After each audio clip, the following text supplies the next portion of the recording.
welcome. A very, very warm Wesleyan welcome to all of you. Thank you for coming so much. I'm just so grateful to see so many people here. My name is Dr. Mary Tobin, and I'm the chair of the Iowa Wesleyan Nursing Program, and I just want to welcome you. The meaning of this ceremony really is it's a casual event, and it's a pause in the action when we start clinical. And so your loved ones today got their uniforms, and over their arms are some white coats. And we just like to take a little pause here as they commence to clinical. So they will be starting clinical in a month at a wonderful hospital that is rolling the red carpet out for them. It's called Washington County Hospital. And so they will be venturing to Washington County Hospital on Tuesday and having a 12-hour shift where they take care of patients. So this is really just a wonderful time in their education where we commence to clinical. And so that is really the meaning and the history of this casual ceremony.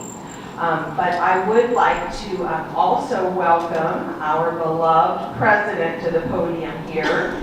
Christine Plunkett would also like to give you a warm welcome.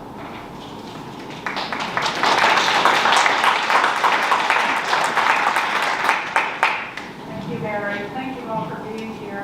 One of my favorite events every year. On behalf of the entire community, I want to welcome you, all of your families, and our newest nursing students. We're gathered to celebrate your accomplishments over the past year as you work towards this moment. And we're also here to acknowledge your entry into the world of clinical nursing. And we're here to look to the future, to your future as members of a distinguished community of caregivers. You're entering your nursing career at a time of critical need in this country. A study last year that was conducted found that registered nursing is the 5th most in-demand job in the country. It's also one of the most physically and emotionally demanding jobs. But it is so much more than a job. It's a life's work, and I applaud you for committing yourself to that life of compassionate caregiving. My husband and I have 5 children. They each have unique gifts. And as we honor you tonight, I'm thinking particularly of our daughter Paige, who is on my mind. She has been a trustworthy, caring, compassionate friend to all who know her since her very earliest days of kindergarten. I think the same is probably true of many of you. 30 years later, Paige is now director of nursing for one of the largest trauma hospitals in Washington, D.C. She called me the day of her interview. She just moved to that job recently, and she said, "Mom, when I was signing up for this interview, a lot of my friends said, 'Oh, Paige, you want to be careful of that hospital because it has a lot of trauma patients, it has a lot of gunshot victims, it has a lot of homeless patients, it has a lot of patients with mental health concerns.'" And she called me up and she said, "The minute I heard that, I knew it was the right job for me." So she has that caregiving, compassionate soul, and she is delighted to be there. So as you don your white coats tonight, we know that you will also carry these values through your life's journey. These are the traits that set you apart and that open the doors to a career of caregiving for which you're uniquely qualified. There are few among us who have not experienced the special impact of a caring nurse in a time of need. And we are so proud to know that through your continued studies here at Iowa Wesleyan and also your commitment to social justice, that you'll be among the next generation of nurses standing by the side of those in need. Thank you again and congratulations.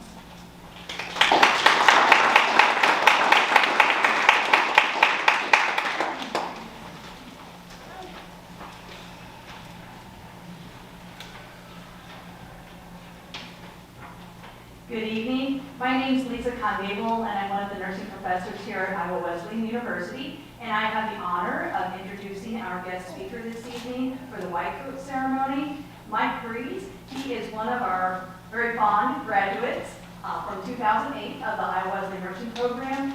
He has spent many years with hospice nursing, and he is currently nursing director at the Fort Madison Correctional Facility in the Fort Madison area, and he has come tonight to share some inspirational words for our sophomore nursing students as they commence within their clinical for our white coat ceremony. Mike, would you like to come up?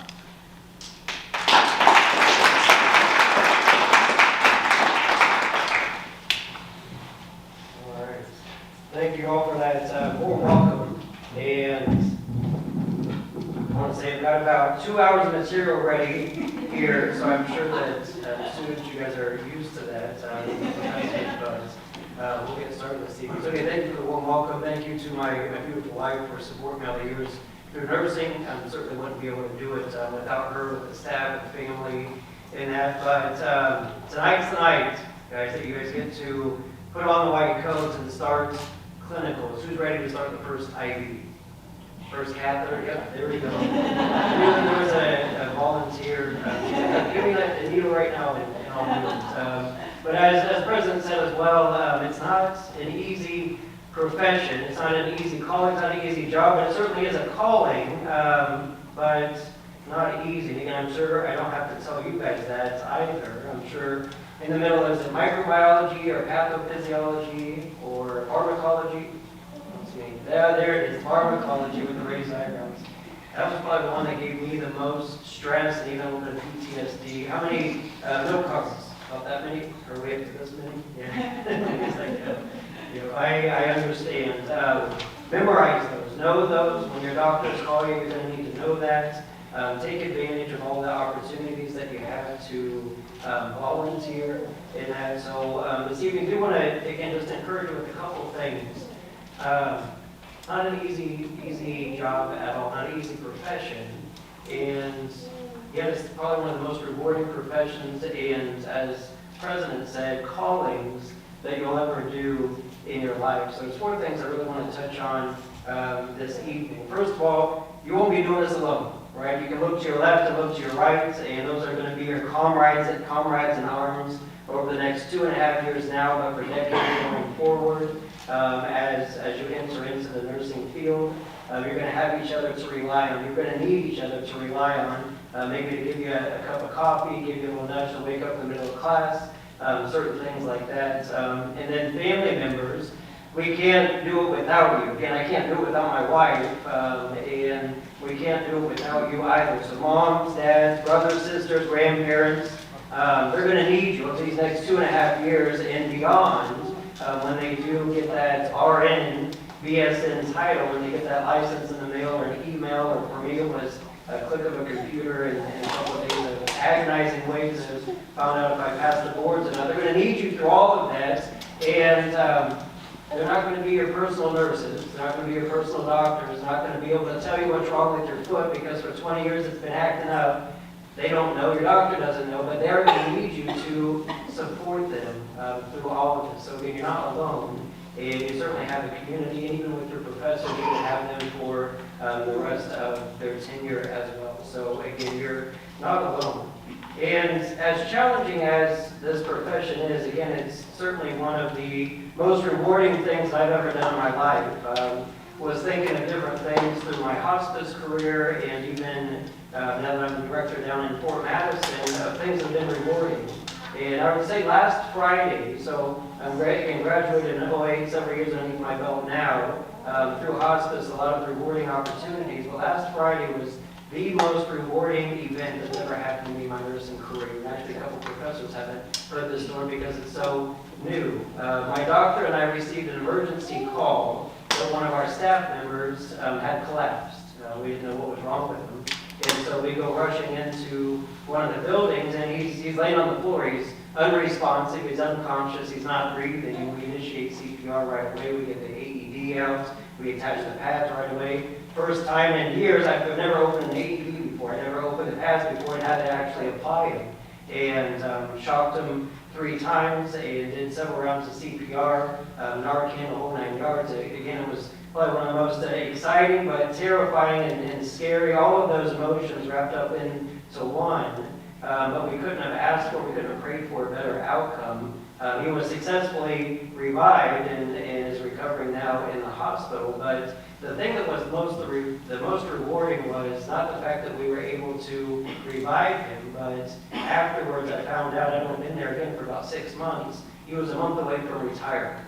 So he had put over 20 years in at the prison. Not only a month away from retiring, but he also has 3 children that depended on him because his wife had passed away several years ago. So as you're going through your clinicals, as you're going through your nursing career, never forget, that's what the intention behind the white coat ceremony is, and I challenge you this, never forget that you're taking care of a person. Never forget that you're taking care of a mom, that you're taking care of a dad, that you're taking care of an aunt or an uncle. It's not a blood pressure that you're taking care of. It's not a machine that you're taking care of. I encourage you to look over your computers. They don't teach in nursing school the amount of charting that you're going to have to do out in the road. It's a ridiculous amount of paperwork. It's a ridiculous amount of charting. But I encourage you, look past that. Look past all of those things and sit down and have conversations with the patients. Treat them like people. They're going to have abnormal everything, but at the end of the day, you're not taking care of numbers. You're taking care of people, people that have other people that rely on you. So always remember that. Third, with that, never stop learning. Never stop volunteering. I'm excited to see the first person raise their hand. I want to start an IV. Be the first person to do that. In your group, amongst your group, if a nurse asks you, one of your instructors, who wants to start an IV, who wants to start a catheter, who wants to take a stool sample, I was always one of the first to raise my hand. Not that I like playing with poo, which I'd never done it before. I'd get a story. All right, so I'm a story, so I'm sorry. I'm a story. One of my first times I actually was in nursing school. I had collected a stool sample, or was going to, and I asked my nursing instructor, I'm like, can wear gloves and everything. I'm like, does it have to be a sterile process? Is this a sterile procedure that I'm about ready to do in March? Never forget, she looked at me, again, other students around, so take the mistake, take the criticism, learn from it, laugh from it later like you will be. But she looked at me, serious as all get out, and she goes, Mike, it's shit. It doesn't need to be sterile, so forgive me for my language, but again, we learn from it. So those are those memorable moments that you always have, so take advantage of it. And finally, as when we talk about taking advantage of things, take care of yourselves. One of the things that nurses, I think, are most notorious for is the lack of self-care. There's a lot of neglect that goes on, certainly through nursing school, but when you get out into your respective fields, it's going to be a lot of coffee. There's going to be a lot of times that you don't eat meals. I don't remember the last time I actually had a lunch break was. It's just part of it. But take care of yourselves. Eat right, sleep right. Try to drink as much as you can. Water and coffee, that is. And do proper self-care and not self-neglect as far as that goes. And always be learning. One of the things myself that I found that's the most fulfilling and really shines an eternal light on me is I have a heavy spiritual focus in myself. I can't do it because God's the one that allows me to do it. I have very strong faith in God, and it's my spirituality that gets me through my meditations and my prayers, and that's my focus. I love people because He loved me, and that's my meditation, and that's where I find my strength. So find that. Certainly not always in of yourself, but find that and make sure you're doing the proper self-care. And the last little bit of wisdom for clinicals, make sure you eat before you go, even if it's a granola bar, some orange juice. Again, last story of the evening, it was in clinicals. I was going in to do, it was a scheduled C-section over in Tumba. And had scrubbed in and got the whole sterile garb on. Surgeon was getting ready to make the first incision there, and I started to do the weave. I started to kind of go back and forth, got a little athletic, a little pale, a little clammy, and so I had a split-second decision to make one of two, or a split second to make one of two decisions, and it was either pass out on the patient with the surgeon and everything there, or hightail it out of there. And I left, and thankfully everything turned out okay. But eat before clinicals and make sure you're taking care of yourself. But again, I can't stress the importance of treat your patients like people, see them as people, learn their stories, and it'll definitely pay dividends in the long run, especially for those very obstinate and stubborn patients that you're going to be meeting here very soon when you go to Washington. So. Good luck. You're going to do great. And if you need anything at all, reach out to your professors and certainly use all of it as a resource. So good luck to you all.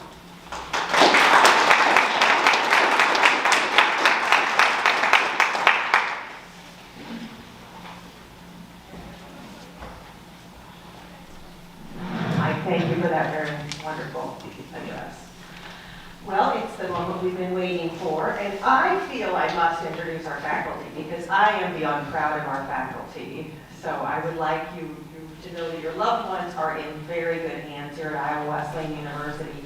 I'm extremely proud of the faculty that we have here. We have Professor Sam Terrence, and she will be teaching your loved ones medical, surgical, pediatrics, nutrition, and I haven't run into anything that she doesn't know the answer to. So they are in very good hands here, and she will really help them to understand contemporary practice. She also is sometimes a house supervisor at the Burlington Hospital. So they call Sam when there's an issue, and she has to come and think. So I'm just delighted to have Sam on our team. And this wonderful person here is Miss Lisa Congable, and she will teach your loved one about mental health care and community health. And she just will really get them excited about that area. So we're really glad to have her on our team as well. Sadly, Dr. Jackie McKenzie was not able to be here, but she is the one that has really taught your loved one up to this point, and she is just a jack of all trades. We're just delighted to have her here, and she absolutely has enjoyed teaching your sophomores. So, and as I said, I'm Dr. Mary Tobin. I think pediatric nursing is the best area, so that's what I'll be teaching them. I'll be in peds and leadership. So anyway, that's the nest that your loved one is in right now. So we're just really happy that you sent your loved one to this nest. And so I'm actually going to have Sam read the names because she has really taught your loved ones this. She's taught them pathophysiology this semester. So I'm going to bring her to the podium, and then Lisa and I will put the white coats on. All right.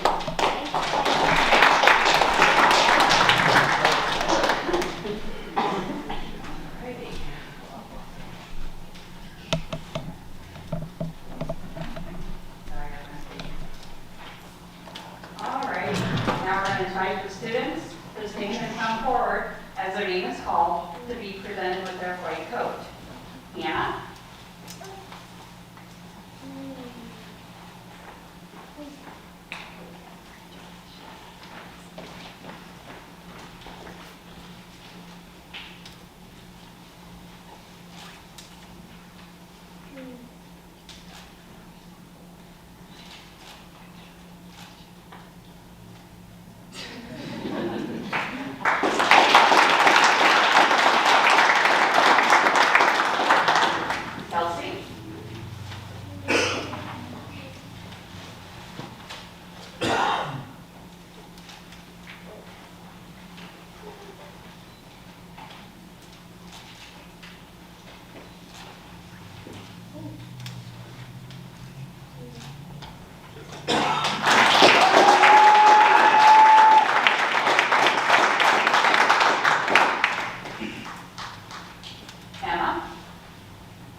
Iowa Western Nursing dedicated to providing high care and services, I solemnly pledge that I will consider the welfare of humanity and the relief of suffering my primary concerns, act in a compassionate and trustworthy manner in all aspects of my care, apply my knowledge, experience, and skills to the best of my ability to ensure optimal outcomes for my patients, exercise sound professional judgment while abiding by legal and ethical requirements, accept the lifelong obligation to improve my professional knowledge and competence, commit to partnering with other healthcare professionals, faculty, and Iowa Wesleyan University to continually advance my knowledge and skills in the art and science of nursing, promote, advocate for, and strive to protect the health, safety, and rights of the patient. With this pledge, I accept the duties and responsibilities that embody the nursing profession.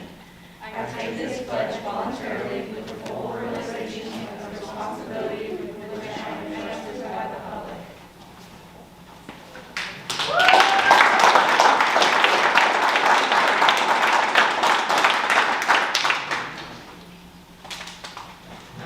So now we will join in with the Pledge of Support.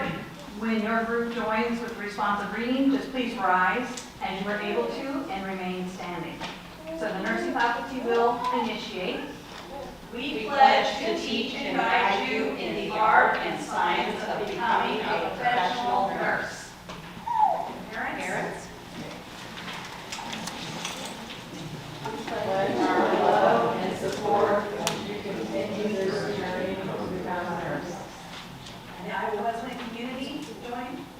Pledge our encouragement and support as you advance your Wesleyan education. And then all join assembled and stand. We Pledge our communication, collaboration, and support for your growth and development as you study to become passionate nurses who will provide scientifically excellent health care to our community. We are here to learn the art and science of nursing.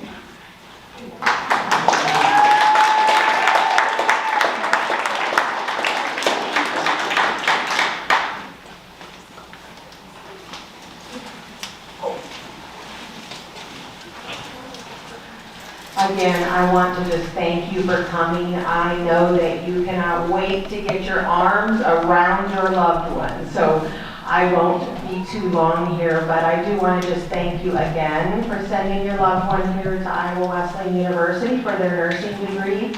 I didn't mention that I too am a graduate of this program, and it was just an absolutely wonderful time of my life.